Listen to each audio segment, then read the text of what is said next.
The chainsaws started at dawn.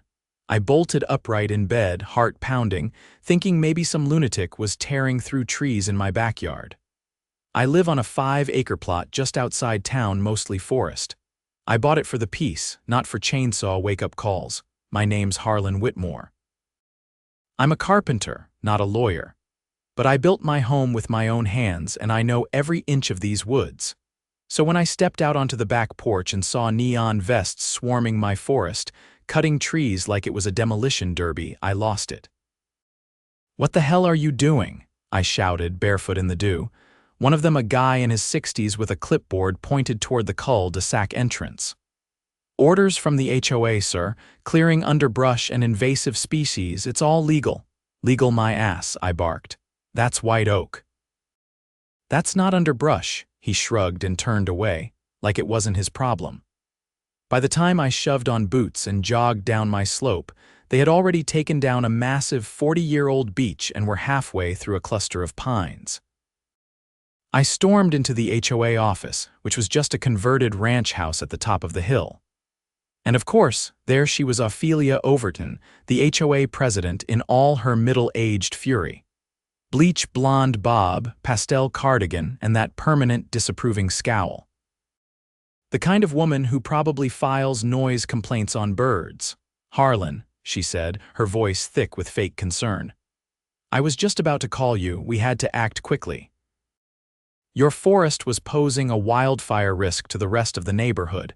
You destroyed 80% of my land without even giving me notice," I snapped. "You had no right." "Oh, we did," she said smugly. "Section 12, Clause B of the HOA Charter, Emergency Environmental Intervention." "You signed it when you moved in," I stared at her. "That clause is for unmaintained grass lots, not forests." She waved a manicured hand.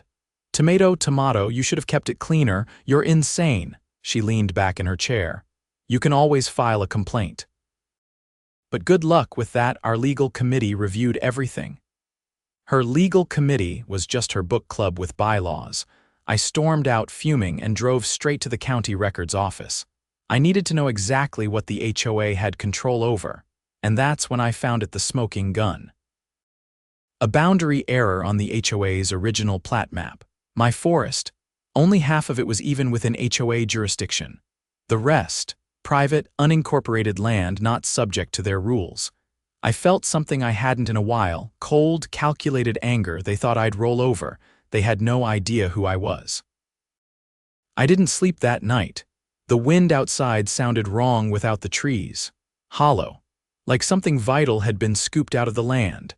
I spread out every document I'd pulled from the county records office across my dining table. Plat maps, jurisdictional overlays, land surveys going back 30 years. The more I read, the clearer it became. The HOA had absolutely no legal claim to the lower 2/3 of the woods they'd bulldozed.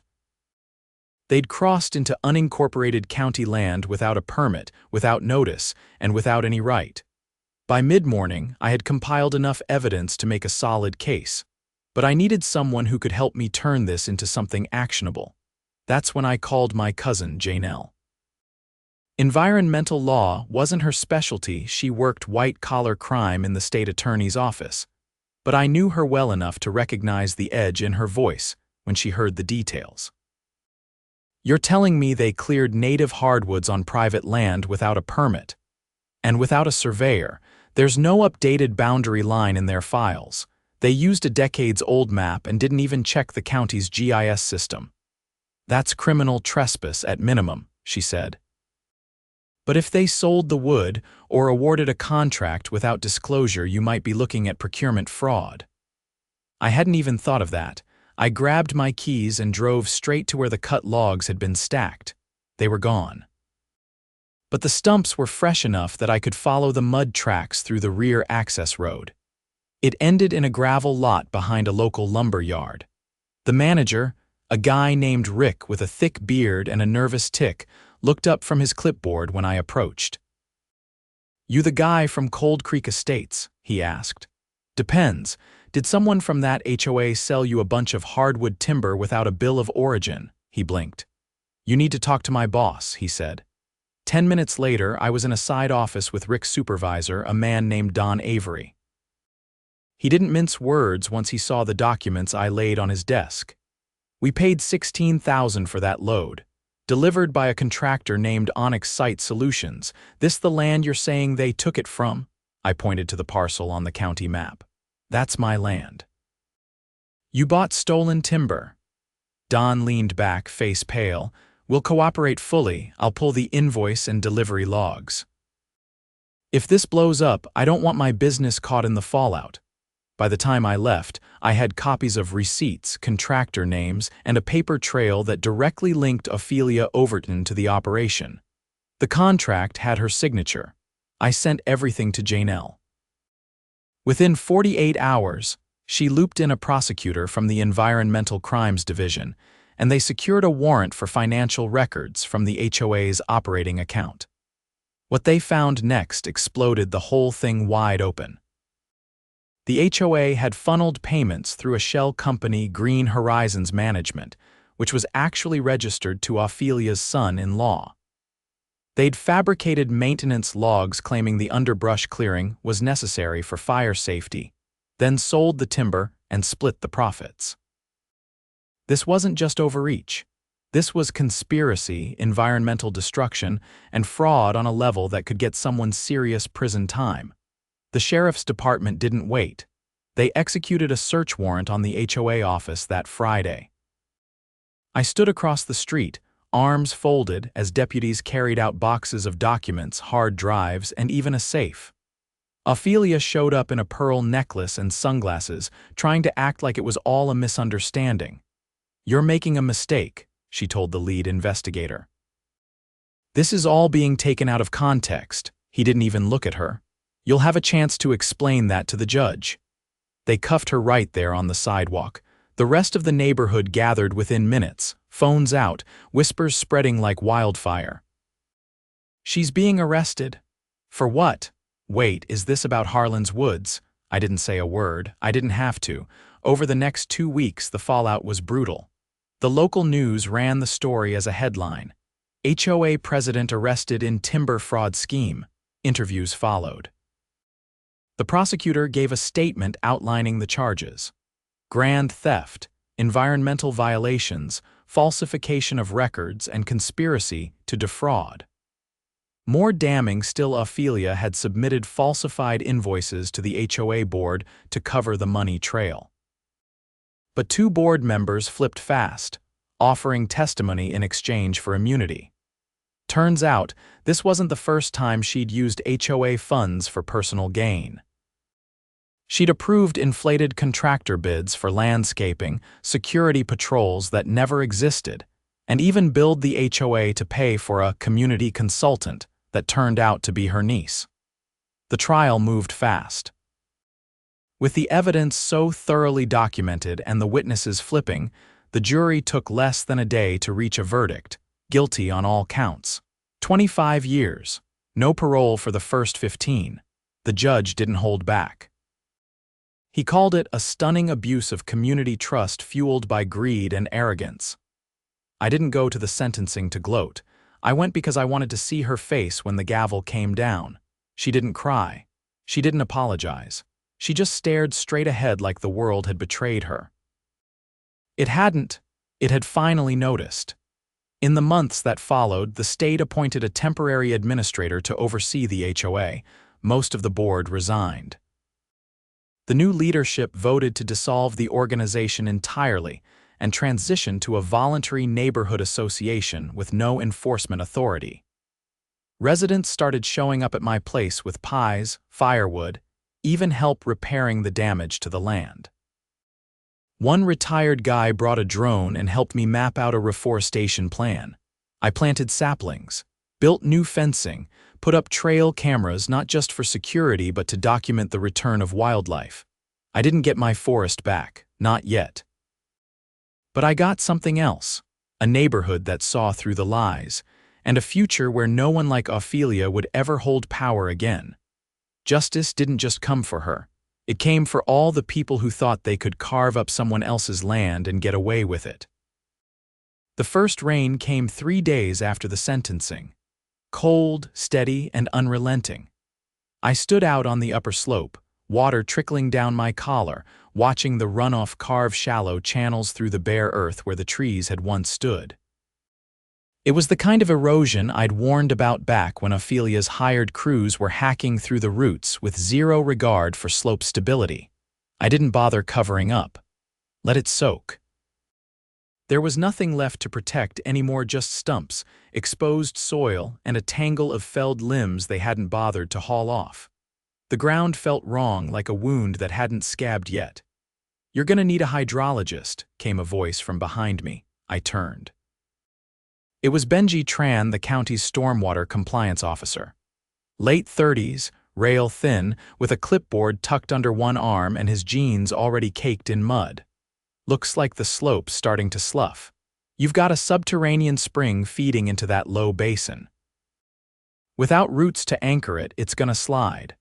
How bad? Worst case, that whole corner's going to collapse into the drainage easement and take your fence with it. Best case, you'll get seasonal pooling and mosquito blooms until the canopy recovers." I nodded slowly. "Can I stabilize it?" He crouched, scooped a handful of the silty runoff and let it drip through his fingers. "Not without permits. But considering how this got started, I'll push it through the emergency mitigation channel. You'll need erosion blankets, quar logs, and a replanting plan by next week." I didn't ask if the HOA was responsible. I already knew the answer. Benji looked up at me with something unreadable in his eyes. "They didn't just screw you. They violated multiple county codes. We're opening a separate investigation on the contractor and the arborist who signed off on the clearing plan. He's now under review by the state licensing board." I didn't say anything, just stared back down the slope. "You're not alone in this," Benji added. I appreciated that. But I also knew better than to rely on promises. By the following Monday, I was knee-deep in paperwork. The county's emergency permit office moved faster than usual, likely because of the scrutiny from the press, but it was still a mountain of documentation. Topographical overlays, soil composition samples, a tree replacement ratio proposal. I didn't have to do it alone. A few neighbors had quietly started showing up. One brought a tractor. Another, a widower named Mr. Carve, offered his grandkids to help with the planting. I delegated tasks and kept my head down. Then late one afternoon, I got a call from Janelle. "They're trying to suppress the audit report," she said without preamble. "Who is?" "The interim board." The state-appointed administrator compiled a full financial breakdown from the last 5 years, every transaction, every contractor, every disbursement. Some of them still sitting on the board don't want it made public. They afraid of what's in it. They should be. Ophelia wasn't the only one siphoning money. Looks like the treasurer was inflating maintenance invoices and issuing payments to a defunct landscaping company. Guess who owns that LLC? Don't tell me his brother-in-law, wife. It's even sloppier. They didn't even try to hide it. The payments were rounded to the nearest thousand, zero itemization. I exhaled hard. So what happens now? The state's not going to prosecute unless someone files a formal complaint. They're hoping the community lets it die quietly. Not going to happen. I didn't think it would. The next day, I walked into the community center with a folder under my arm. The temporary administrator, a cautious man named Elliot Dorsey, was holding an open meeting to discuss the HOA's future. The turnout was better than anyone expected. Residents filled every seat and several stood along the back wall. I waited until the floor opened for questions, then stepped forward. "I'd like to submit a motion," I said, raising the folder.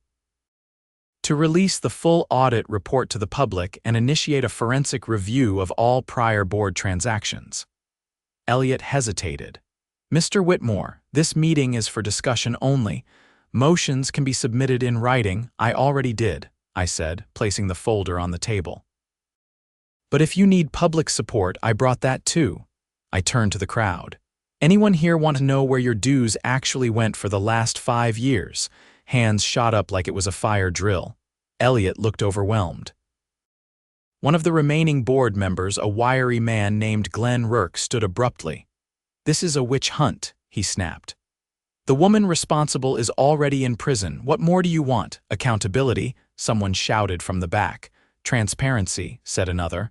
I didn't have to say a word. The room had already turned. Elliot adjusted his glasses and cleared his throat. "All right. We'll release the audit in full and appoint an independent panel to review any potentially criminal activity." It wasn't a win, not yet, but it was a crack in the wall. 2 weeks later, the panel's report confirmed what we suspected. Over $60,000 in unaccounted funds, diverted through shell companies or padded invoices. Glenn Rourke resigned before he could be removed. The county's financial crimes unit opened a second file. Meanwhile, something unexpected began to happen. The neighbors who once kept quiet, the ones who used to scurry away when Ophelia passed by, started organizing. Not just to monitor the HOA's finances, but to build something better. They formed the Cold Creek Land Council. Voluntary, no enforcement authority, open books. Their goal was simple: protect the land, support each other, and never, ever let power concentrate again. I didn't join. I helped them draft the charter, but I wasn't interested in meetings or minutes. I had work to do. Rebuilding a forest doesn't happen in months. It takes decades. But I planted anyway. Oak, hickory, sugar maple, species native to the ridge with deep roots and long memories. One afternoon, while digging out a spot for a young tulip poplar, I saw something tucked beneath the soil, a rusted piece of metal. I brushed it off. It was a survey marker, bent at the base but still legible. It marked the true boundary line, the same one Ophelia had ignored. I left it where I found it. Let the land remember, not just the theft. But the reckoning that followed. The first saplings were already showing signs of life by late spring, tiny, defiant shoots cresting through the mulch like green exclamation marks. I kept my head down, replanting one section at a time, but word of what had happened had a longer reach than I expected. Calls started coming in, first from nearby neighborhoods, then from communities halfway across the state. People wanted to know how I'd done it, not just the legal part. They wanted to know how to fight back. I told them the same thing I told everyone: you start with the paper trail and you don't let anything slide, no matter how small it seems. One afternoon, while I was repairing a broken fence post along the eastern edge of my property, a white SUV pulled up just beyond the gravel. The man who stepped out wore a faded green field jacket and moved with the stiff precision of someone used to watching his surroundings. "Whitmore?" he asked, offering a firm handshake. "Detective Ames, Financial Crimes Division. I've been reviewing some of the audit records your cousin forwarded." I leaned on the post driver. "I thought the case was closed. Ophelia Overton's case is." But the audit exposed more than just her misdeeds. "There's another matter, one that wasn't addressed in the trial. We need to talk about the land trust documents." I straightened. "What documents?" He pulled a worn folder from under his arm and held it open to a notarized form dated 5 years earlier. It had an embossed seal and a shaky signature that didn't match any name I recognized. "This was filed under the Cold Creek Community Preservation Trust," he said. "It claims the lower section of your property was placed into a conservation easement. According to county records, that land was donated to the HOA to preserve ecological integrity. That's how they justified the clearing." "That's not possible," I said sharply. "I never signed anything like that." "And if someone forged that document, then we're looking at real estate fraud, forgery, and possibly title manipulation," he finished. "We already have a handwriting analyst reviewing the signature. But if this checks out the way I think it will, someone tried to preemptively cover their tracks before the clearing even began." The idea of someone fabricating a land transfer and slipping it through the county recorder's office made my stomach turn. I took the folder, flipping through the attached forms. The notary stamp was real. But the notary's name, Allison V. Brandt, was unfamiliar. I scanned the bottom line and my jaw clenched. She'd been hired by Green Horizons Management, the same shell company used to launder the timber profits. Detective Ames gave me a knowing glance. We've already subpoenaed her employment records. She's been cooperating. Turns out Ophelia's son-in-law paid her in cash and promised her it was just routine paperwork. She never verified the identity of the signer. I exhaled slowly. That easement was never real. No, but it gave them just enough cover to get away with it until you pulled the thread. 2 weeks later, a grand jury issued new indictments. This time, they landed on 3 additional former board members and 1 former county clerk, an older man who'd been approving filings for decades without scrutiny. All 4 were arrested and charged with conspiracy to commit real estate fraud, forgery of public documents, and falsification of land records. The clerk, in particular, had a long history of expedited filings in exchange for off-the-books payments. When they searched his home, they found over $80,000 in cash stuffed behind drywall panels. The charges were serious enough to trigger a secondary investigation into past Cold Creek land acquisitions. That's when things got even uglier. The HOA had previously acquired 2 additional parcels. By convincing elderly homeowners to sign documents they didn't understand. In one case, a former resident with early dementia had been coerced into signing a quitclaim deed during what was described as a neighborhood planning session. His daughter came forward after seeing the news reports and provided medical evaluations confirming his diagnosis at the time. It was a pattern. A deliberate, calculated effort to expand HOA control using fraudulent paperwork and pressure tactics, and it had gone on for years. The state attorney's office filed a motion to freeze all remaining HOA assets and place liens on properties owned by the implicated individuals. Civil suits followed, one from the family of the elderly man, another from the Land Trust Authority, whose name had been misused in the fabricated easement filing. The total damages climbed into the high 6 figures, but what came next was the final blow. The County Board of Supervisors voted unanimously to revoke Cold Creek Estates' HOA charter entirely. It was a rare move, a legal dismantling of an entire homeowners association due to systemic corruption. The decision wasn't just symbolic. It stripped the entity of its authority, nullified all outstanding fines and covenants, and transferred oversight of communal spaces to a newly formed public trust managed by the county directly. That meant the HOA no longer existed, not on paper, not in practice. Its website went dark within hours. The signage at the neighborhood entrance was removed the next day. The board's remaining bank accounts were seized. A court-appointed receiver began liquidating assets to pay restitution. I watched it happen without celebration. There was nothing joyful about it, just relief and finality. The last person arrested was Ophelia's son-in-law. He'd gone into hiding after the audit, but was picked up in another state using a false name to rent a storage unit. Inside, police found boxes of HOA records, old contracts, and a stack of blank forms bearing the forged notary seal. He pleaded guilty to multiple counts and accepted a 20-year sentence without trial. The press called it one of the most extensive HOA corruption cases in state history.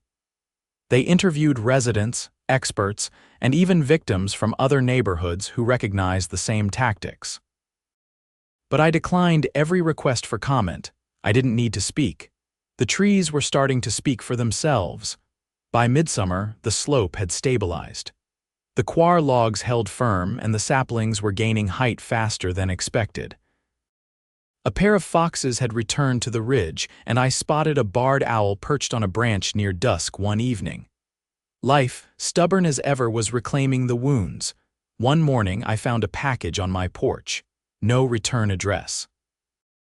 Inside was a small, framed aerial photo of my property taken years earlier, before the clearing, before the chainsaws, before any of it. The trees were whole, the canopy unbroken. Taped to the back was a note in neat handwriting. For what was stolen and what you've helped restore. There was no name, Just a date March of the following year and a location for a community event, Cold Creek's first volunteer land stewardship day. I didn't know who organized it, but I'd be there.